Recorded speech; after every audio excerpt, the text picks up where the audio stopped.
je me suis dit que j'allais parler d'un truc dont je parle pas souvent, on l'a évoqué de temps en temps. C'est pas l'architecture, parce que ça, c'est pas. J'en parle sur internet. Il y a un truc qui est une passion et dont je ne parle pas. Et je me suis dit que ce serait cool de raconter un peu mon histoire avec ça. Alors, c'est pas le tennis, c'est pas le jardinage, c'est pas la mode. Et effectivement, je l'ai vu dans le chat. On va parler du foot, les gars.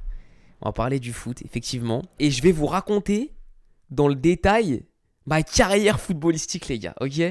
Moi, je suis pour Arsenal, Papy il est pour PSG, donc je suis le move. Et me voilà embarqué dans le foot, ok.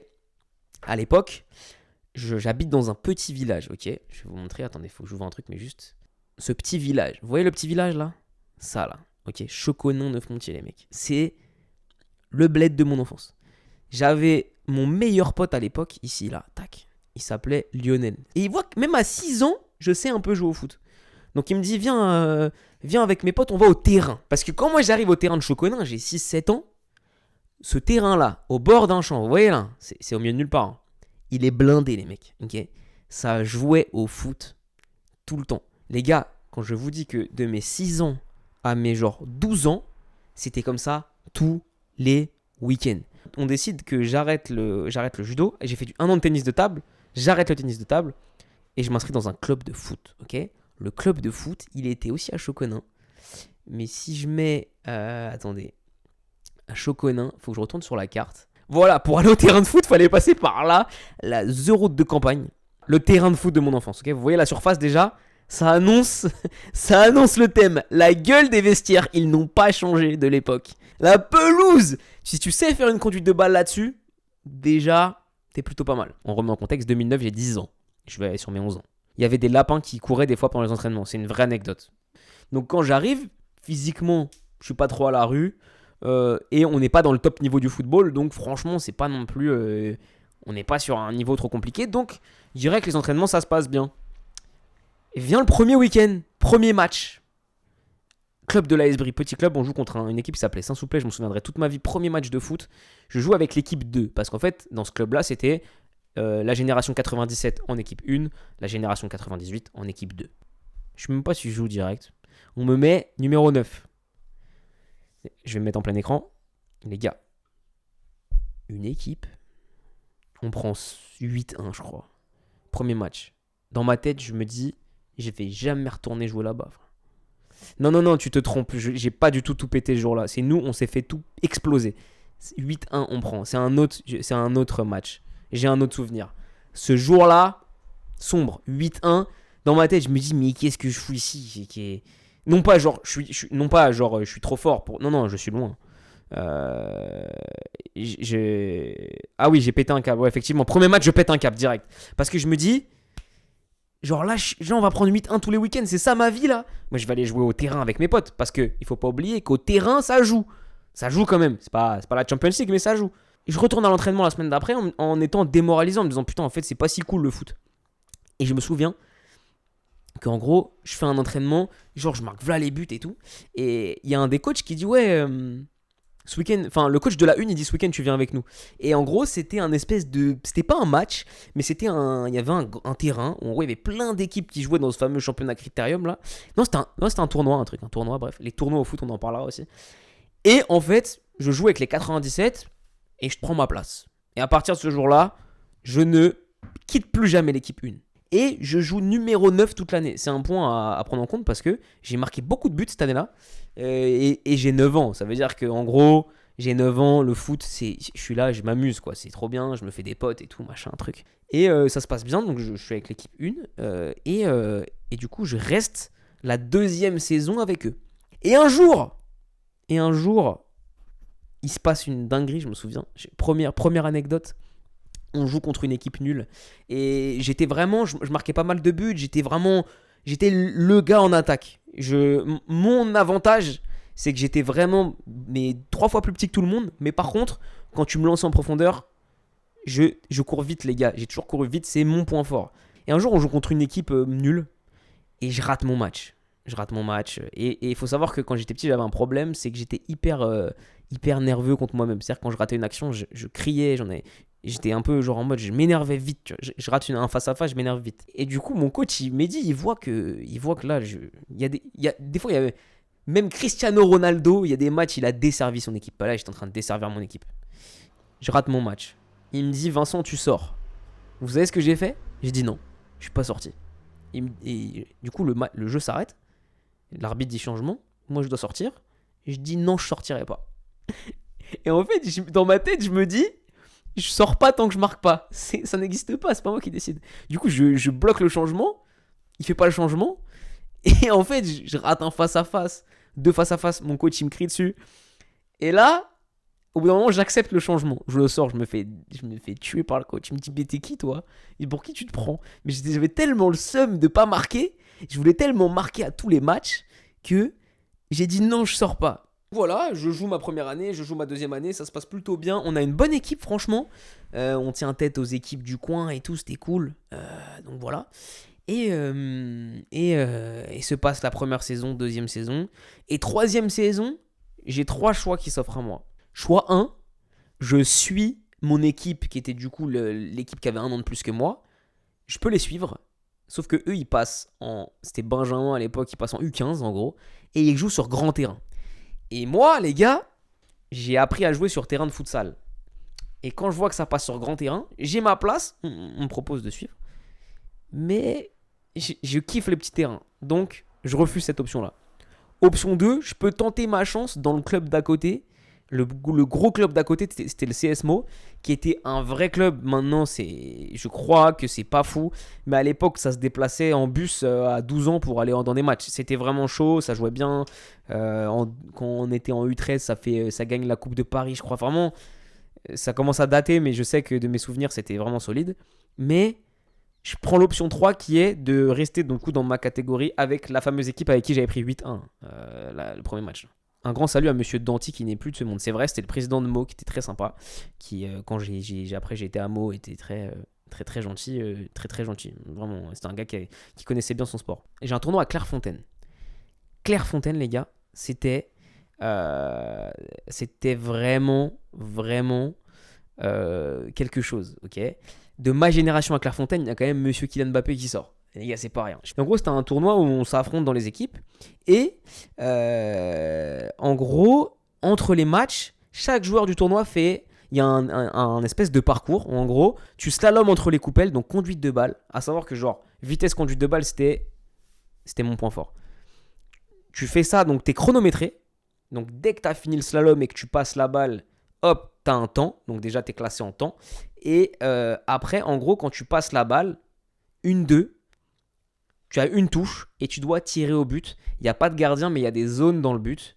Genre, tu as plus de points si tu tires en haut, un peu moins de points si tu tires en milieu, et tu n'as pas de points si tu tires en bas. Je me souviens comme si c'était hier. Je fais ma conduite, je vais vite, 1-2, je tape. Une fois que tu tires, en gros, on te passe une autre balle et tu retires. Ok, important.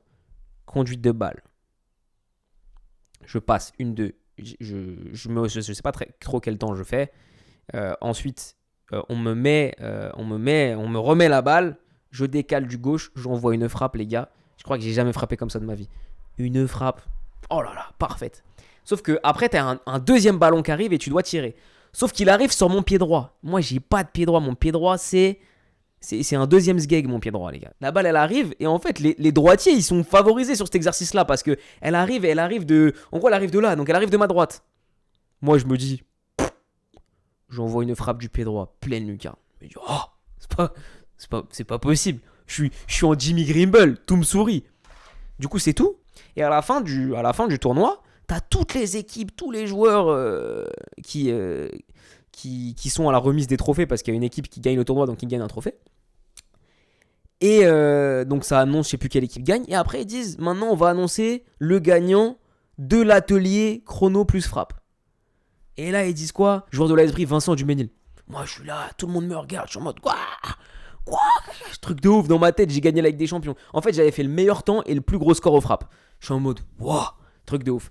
Et à ce moment là du coup il y a un coach de Meaux, il vient et il dit ouais faut qu'il vienne la semaine prochaine en stage pendant les vacances, tout truc machin. Du coup la semaine d'après je vais au stage à Meaux. Et direct, quand je suis dans le stage, je me fais des potes. En plus, j'avais un pote qui jouait là-bas et je me fais ma place en une semaine. Paf, ça joue direct.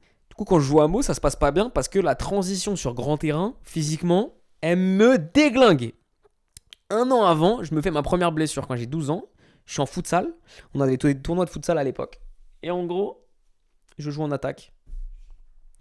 On me fait la passe dans l'axe. J'ai juste à pousser la balle comme ça. En gros, elle arrive là. Je fais ça. Et là, les mecs, ici, là, il me semble que c'est le quadri. Une douleur. Une douleur. Mais les mecs, une douleur au quadri, là, sur le côté, de fou. J'ai l'impression qu'on m'avait mis un coup de ciseau dans le muscle. Littéralement, je vous jure que c'est vrai, j'ai jamais ressenti ça. En fait, je me suis fait une déchirure musculaire. Et je les ai enchaînés après, à 12-13 ans. Et quand tu enchaînes des déchirures musculaires à 12-13 ans, c'est compliqué parce que je me fais le quadri, je me fais l'abdo au gauche. Et du coup, je pense que vu que j'étais petit et que je faisais beaucoup de sport, et que j'avais pas, peut-être je me reposais pas beaucoup, qu'en plus je pesais pas super lourd et tout, je pense que la transition athlétique sur grand terrain, elle m'a terminé. Donc je commence à me blesser, machin truc. Et surtout qu'à Meaux, il y a un truc qui est incompréhensible, c'est que le coach qui m'a voulu l'année d'avant, un an après, il veut plus de moi. Et c'est comme ça. C'est comme ça. On ne peut pas choisir. Je peux pas être devenu nul en un an. J'avais des résultats plutôt satisfaisants. J'étais pas mauvais. Mais il veut plus de moi. Moi, il veut plus de moi. Bon, ok, c'est pas grave. Du coup, je joue avec l'autre équipe. Voilà, truc. En gros, mon kiné, c'était un gars qui s'appelait Osman Aydokju. Et en gros, il est toujours turc. Il était kiné et préparateur physique pour Galatasaray. Il a soigné beaucoup de joueurs. Il avait ramené Dembaba au cabinet. Il avait ramené... Putain, Dembaba, Ricardo Fati, je crois. Ricardo ou... Ouais, c'était ça. Il a fait plein de gros clubs. Et c'était vraiment il était chaud. Il m'a remis sur pied. Mais déjà, quand à 12 ans, tu pars avec des déchirures musculaires et tout, je suis pas spécialiste, je suis pas médecin, mais t'es mal barré. Mais... L'année où je signe à Meaux, on reçoit un courrier. Je suis appelé pour faire un test à l'AJ Auxerre, ok ? Là, moi, je me dis, ça y est, c'est bon, j'ai ma chance. Mes parents, ils prennent un hôtel, un jour de congé, ils m'emmènent là-bas, ok ? Et en gros, tu as un stade qui s'appelle, je sais pas si on peut le voir sur Google, c'est Stade Labbé des Champs, je crois, c'est le nom. En gros, ça, c'est le stade d'Auxerre. Et en gros, nous, on joue là.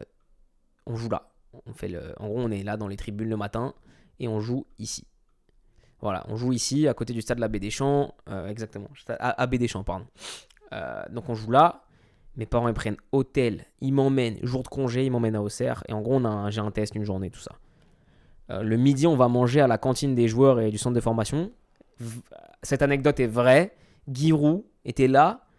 Et on mangeait des glaces et ils voulaient me voler ma glace. C'est vraiment une vraie anecdote. C'est une vraie anecdote. Les darons, ils ont fait les bons de ouf, ils m'emmènent, ils y croient. Parce que, en vrai, il y avait quand même un truc où quand j'étais jusqu'à 12-13 ans, après, c'est là où j'ai eu une vraie perte de vitesse et où physiquement, athlétiquement, j'ai pas suivi pour être un vrai. Il y a une différence entre être un bon joueur de foot, c'est pas très compliqué, et être un vrai bon joueur de foot où athlétiquement, t'es en place. Je fais ma journée à Auxerre. Et moi, dans ma tête, je me dis, je suis appelé pour une journée de test à la Auxerre. C'est mon putain de moment. On va à l'hôtel avec mes parents. Et en gros, quand je me lève, je me sens pas très bien.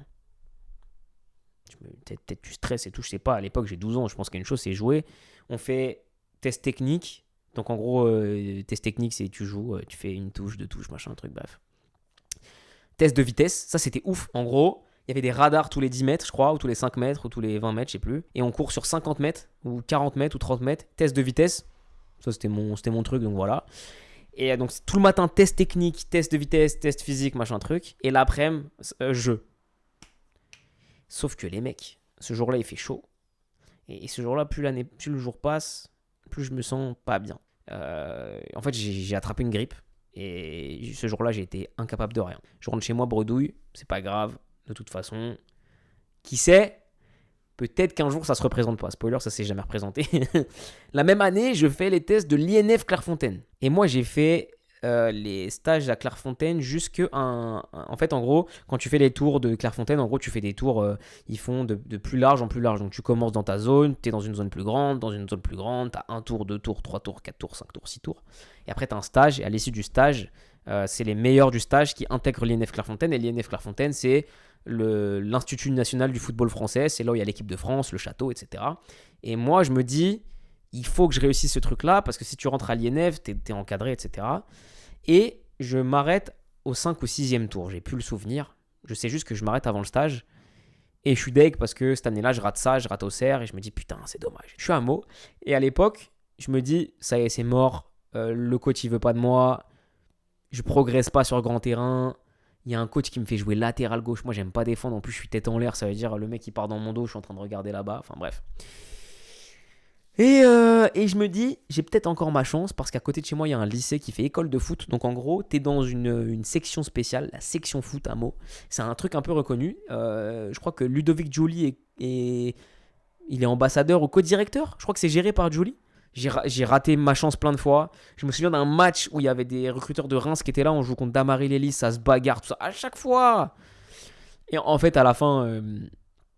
je pense que j'aurais jamais pu aller à un niveau plus haut parce que je pense que quand j'étais petit, j'étais vraiment bon. J'ai pas su prendre le tournant du grand terrain et surtout physiquement, je me suis jamais développé comme tu as besoin de te développer quand tu passes un niveau. En fait, je pense qu'au final, je pense que j'étais bon.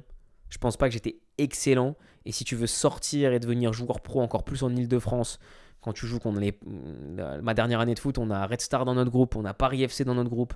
Ça jouait contre Bretigny des fois. Tu vas jouer à Évry, tu vas jouer à Nanterre. Il faut être meilleur parmi les meilleurs et j'étais pas. En fait, c'était juste c'est trop fort. Je me dis, ma dernière chance, c'est la fameuse section foot. Ok, donc je me dis là, voilà. À savoir qu'à la section foot, en fait, ils font un truc intéressant au club de Meaux. C'est qu'en gros, ils ramènent des joueurs de Torcy, ils les font signer à la section foot et ils les font signer à Meaux. Donc en fait, dans mon équipe, j'ai 3 ou 4 gars qui viennent de Torcy déjà titulaires. Et là, je vois un gap de niveau déjà. En gros, pour rentrer dans la fameuse section foot du lycée, il fallait faire des tests scolaires. J'étais pas mauvais à l'école. Et il fallait faire des tests physiques et jouer au foot. Alors, il y avait du jeu, quoi. Les gars, pour moi, c'était tout fait. Okay. J'allais rentrer dans cette section foot parce que les mecs qui étaient, c'était littéralement les mecs avec qui je jouais le week-end. Et j'étais titulaire dans l'équipe. Ça faisait sens. Je fais les tests scolaires. Facile. Et on nous dit, allez vous changer. On fait test de vitesse. Et après, on joue. Test de vitesse. C'est mon point fort. Je me dis, test de vitesse, je vais envoyer ça. Comme ça, je marque des points. Et après, l'après-midi, je me dis dans ma tête, l'après-midi, je fais pas de vagues. Je joue tranquille, propre, bien, efficace. Ça fera le taf. Je me change. Je me prépare. Test de vitesse. On me dit, t'es prêt? Je suis prêt. J'envoie une accélération. Au bout de 10 mètres. Claquage. Le quadri qui relâche. Je vais pas vous mentir.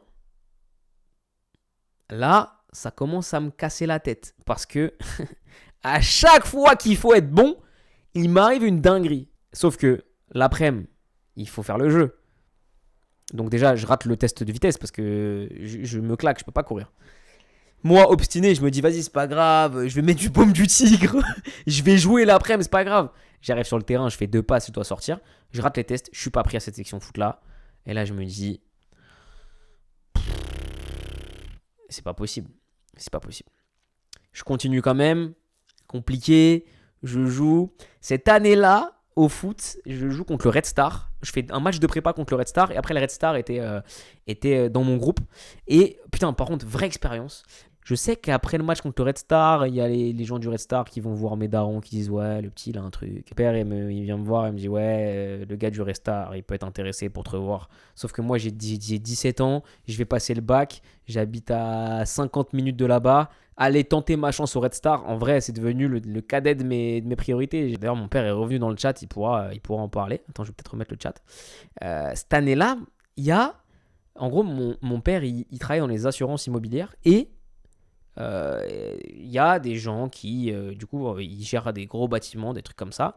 Et il y avait un de ses clients qui était c'était un grand entraîneur de Ligue 1. Je ne vais pas citer le nom parce que je ne sais pas si j'ai le droit, mais c'était un grand entraîneur de Ligue 1 qui entraînait des grandes équipes. Et il y avait pas mal de personnes comme ça, dont une meuf qui était agent de joueur, etc. Et vient le contact, le truc, machin. Et il y avait une piste pour aller jouer à Kansas City, je crois. En gros, il y avait un truc, t'allais faire un test à Kansas City. Mais ça c'est la réalité du football qu'on dit pas. C'est que c'est des plans bizarres à chaque fois. C'est un agent d'ailleurs, il me demande toujours des nouvelles de toi. En gros, voilà. C'est un agent qui globalement est intéressé par mon profil et qui dit la MLS, elle est en train de grossir et le football universitaire aux États-Unis, il est en train de prendre de l'ampleur. Je crois que je peux aller faire un test à Kansas City et si je suis pris, il faut avancer 10 000 euros pour payer l'université, après tu as une bourse. Si tu es un acharné, tu y vas, tu vois. Mais moi, je suis déjà loin de ça. Je me dis, ouais, en vrai, je vais tenter ça. Je vais devoir payer. Moi, à l'époque, j'ai 0 euros. C'est-à-dire, je vais devoir payer un billet d'avion, aller faire un test à Kansas City, truc machin. En vrai.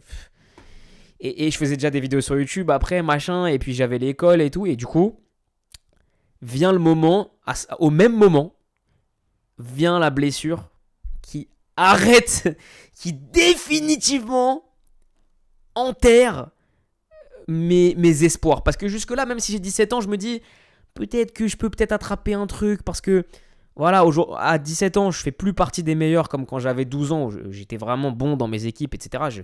J'étais un putain de profil. Plus le temps passe, plus je me blesse.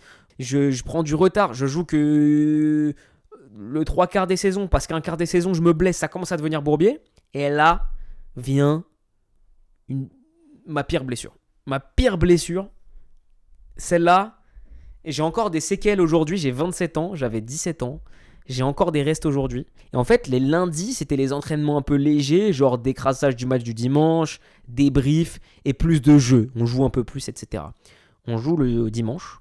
Le lundi, petite séance, et on fait une opposition 5 contre 5, terrain réduit. Donc, en gros, je vous explique. Moi, je suis le gars qui fait la passe. Je suis là. En gros, je suis là. Le mec fait la passe. Et il y a le gars qui est dos comme ça. Vous voyez, il est dos. Le ballon arrive. Sauf qu'il attaque pas son ballon. Personne lui donne l'info. Et en gros, je le bouge. Je récupère la balle. Et en fait, quand je le bouge et que je récupère la balle, je maîtrise pas complètement mon geste. Donc, j'envoie la balle un peu loin. Donc, je fais l'effort pour aller récupérer la balle. Sauf que le défenseur qui a fait la passe, il a vu ce qui se passe. Il vient vers moi. Le défenseur qui arrive, je lui mets un crochet du futur. Je lui mets un crochet vraiment parfait. Sauf que le frérot, il rate la balle, mais il prend mon pied comme as. Genre vraiment, il prend mon pied, crampon contre pied. Genre littéralement, genre comme ça. Je sens littéralement tous ces crampons, genre fracasser mon pied, littéralement. Je tombe par terre. Et c'est une des pires douleurs que j'ai eu de ma vie. J'ai des frissons dans tout le corps. Genre. Et là, direct, genre vraiment, je me mets, je crie de douleur. Genre, j'ai une douleur de ouf. Et là, je sens que c'est pas comme d'hab. C'est pas une déchirure musculaire. C'est pas. Non, vraiment. Il m'a pris le pied. Et vraiment, genre là, je me mets par terre. Genre vraiment hardcore. Mon coach Manas, il vient. Il dit qu'est-ce qui se passe et tout. Je crois que je chialais carrément tellement j'avais mal de ouf. Il prend mon pied, je tombe. Je vais sur le banc. Là, je lui dis c'est mort, je peux pas jouer là. Je boite. Carrément, je peux plus mettre ma chaussure, tout. Il me dit, bah, rentre chez toi et appelle-moi demain. Je rentre chez moi, chez ma mère, la pauvre. Oh, on va déjà, mon pied là un peu gonflé. On va à la maison, elle me met des glaçons. Je lui dis, enlève ça. Je sais plus, je crie, tu vois. Casse-toi, genre, je deviens fou tellement ça me fait mal juste de mettre les glaçons. Là, ma mère, elle dit, wow, attends, chelou, truc. Elle m'emmène aux urgences. L'histoire est quand même folle. Elle m'emmène aux urgences, j'attends. Mon pied, il est devenu bleu sa mère. Genre vraiment, mon pied là, ici là, tout là, tout bleu, violet, en 1 heure, genre. Là, on se dit, bizarre. Je vais à l'hôpital aux urgences, j'attends. On me fait une échographie, je sais plus quoi, radio, je sais plus, IRM, j'en sais plus, machin. Et on me dit, t'as pris un coup, c'est un gros hématome, il va se résorber. Et tu peux, tiens, prends des béquilles pour 1 semaine. On me dit prends des béquilles pour 1 semaine. Donc bref, je prends des béquilles, tout machin, j'appelle mon coach, je lui dis là je suis out 1 semaine, tout ça machin. Et en fait cette douleur là, elle dure pas 1 semaine, elle dure 2 semaines. Et elle dure encore 1 semaine, et elle dure encore 1 semaine. Et à tel point que genre en gros quand je marche, je sens mon pied bouger. Et les gars, c'est vraiment un truc SP. En gros tout ce qu'il y a dans mon pied, je le sens bouger. Littéralement, genre l'intégralité des os de mon pied, je sens tout bouger. Et vous vous rappelez, pour ceux qui étaient là tout à l'heure, j'ai parlé de mon kiné qui s'appelait Haussmann. Je l'appelle au bout de 2 mois. Non, 1 mois. Je dis, ouais, Haussmann, on m'a taclé à l'entraînement. J'ai un bleu depuis 1 mois. Il me dit, mais c'est pas normal, viens voir. Il vient, Il prend mon pied comme ça, là, il touche avec ses mains comme ça mon pied. En 2 minutes, il me dit, mais c'est pas un hématome que t'as. Gros. T'as tout le cartilage de ton pied qui est cassé. Mon pied, il bougeait et tout, et vraiment une douleur de ouf. Il me met... En fait, le lendemain, je partais à Londres, en fait, et c'est pour ça que j'ai été le voir, parce que je devais marcher beaucoup, tout ça. Il me met une espèce de bande qui est... En fait, ouais, il me met une bande qui serre le pied pour que le cartilage de mon pied se résorbe bien, et que, en gros, ça serre mon pied. Et à partir de là, fin de carrière, puisque en fait, je m'en suis pas remis de la saison. Et jusqu'aujourd'hui, j'ai mon pied qui craque de temps en temps, parce qu'en fait, ça m'a déformé le cartilage du pied. Fin de carrière. Et je me suis retrouvé à être youtubeur et streamer et créateur de contenu et trucs. Au final, quand j'ai arrêté le foot, je me faisais chier, donc il fallait que je trouve un passe-temps et j'ai fait des vidéos. Et c'est comme ça en fait que je me suis mis à faire autant de vidéos. Voilà ma passion secrète pour le football. Ma carrière a été résumée.